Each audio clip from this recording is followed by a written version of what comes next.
Hey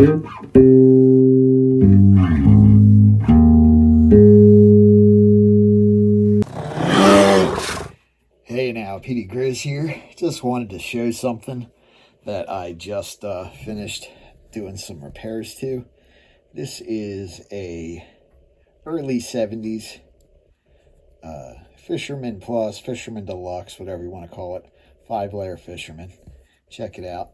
Does not have the original toothpick and tweezers, but it does have the nickel silver fish and nickel silver inlay. Super cool. It's in a decent shape. Scales are popping. That's what happens when the scales shrink. As the scales shrink, it's pulling on these end bushings, and that's what causes the scales. They start to pop up because that relieves the tension. So that's why you commonly see the scales start to lift up, usually at this end, sometimes at the other end, sometimes at both. But as long as they're attached firmly, I just leave them alone. So we've got the famous 5-turn fluted corkscrew with the decorative fluting, purely decorative, but it looks cool.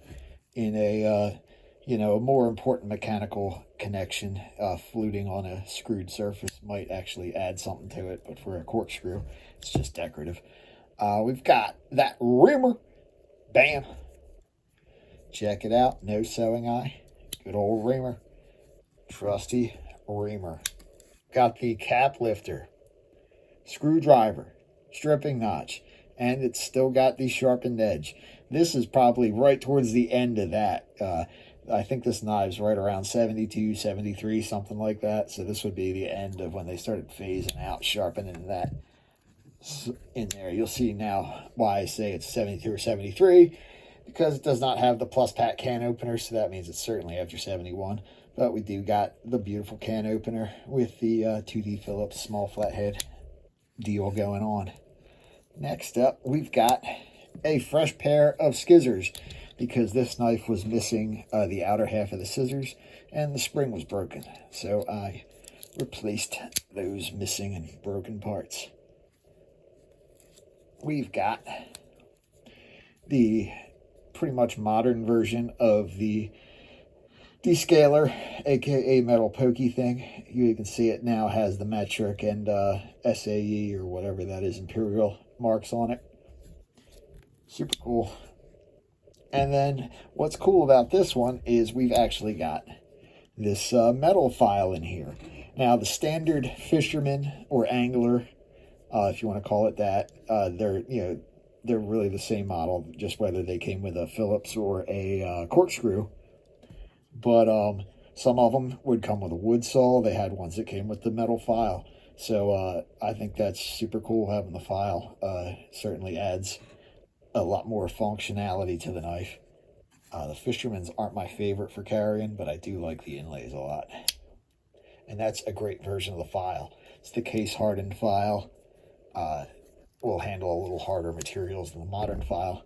Here we've got the clip blade, and this had a big old chunk out right out of the front. So I was able to pull everything back and keep the same shape and give it the same kind of subtle swedge that it had. And yeah, you'd be hard pressed to tell the difference, without looking at it real close. And finally, we've got the main event. This blade, I straightened the tip up. The tip was bent pretty severely.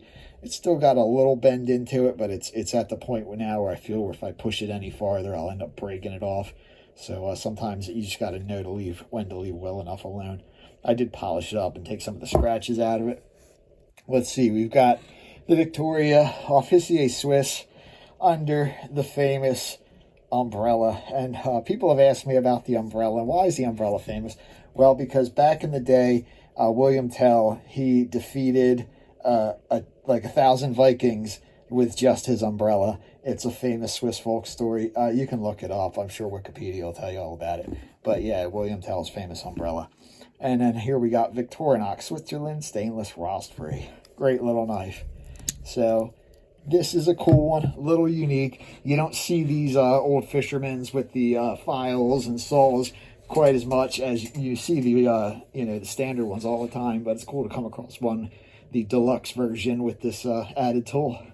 Anyway, thanks for watching. I'll see you in the next one. Beauty Grizz out.